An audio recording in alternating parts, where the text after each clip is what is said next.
Hello everyone. Today we talk about how to fix the app of Bookmate.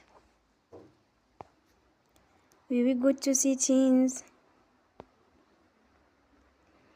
Then we click on apps.